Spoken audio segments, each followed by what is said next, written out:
কেবিনেটে 2026-27 চনৰ vote on accounts বাজেটখন অনুমোদন জনায় আৰু বিত্তমন্ত্ৰী অজন্তা নেওগক এই ভোট অন একাউণ্টছ বাজেটখন সদনত উপস্থাপন কৰিবৰ বাবে তেওঁক অনুমোদন জনায়। আপোনালোকে জানে যে আমাৰ ৰাজ্যত মুখ্যমন্ত্ৰীৰ মহিলা উদ্যমিতা অভিযানত আমি 32 লাখ মহিলাক 10,000 টকাৰ প্ৰথম কিস্তিৰ ধন আমি প্ৰদান কৰিছিলোঁ। বিভিন্ন সভা সমিতিত যাওঁতে আমি দেখা পাইছিলোঁ যে কিছুমান জেনুইন হিতাধিকাৰী লিষ্টৰ পৰা বাদ পৰিছিলে। আজি কেবিনেটে 32 লাখৰ সংখ্যাটো বঢ়াই নতুনকৈ আৰু 1,03,500 হিতাধিকাৰীক অনুমোদন জনায়। ইয়াৰ ফলত মহিলা উদ্যমিতা অভিযানত যিসকল মহিলাই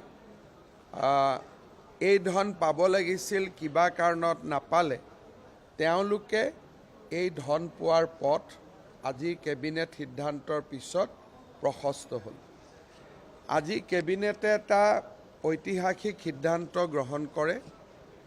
অসমৰ চাহ বাগিচা আৰু আদিবাসী সম্প্ৰদায়ৰ যুৱক যুৱতীক গ্ৰেড 1 আৰু গ্ৰেড 2 চাকৰিটো 3% সংৰক্ষণৰ সিদ্ধান্ত গ্ৰহণ কৰে। ইয়াৰ ফলত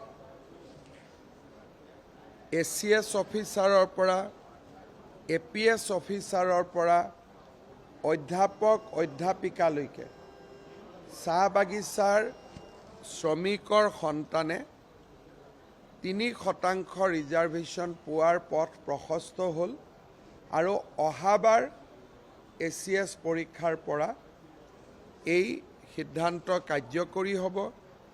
বাকী পথসমূহৰ ক্ষেত্ৰত আজিৰ পৰা যি এডভাৰটাইজ ওলাই তাতে এই 3% ৰিজাৰ্ভেশ্যন কাৰ্যকৰী হ'ব।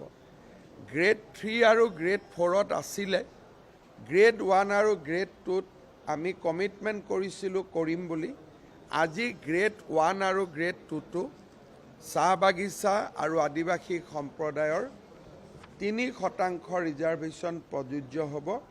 ই এটা কেবিনেটে গ্ৰহণ কৰা এটা ঐতিহাসিক সিদ্ধান্ত।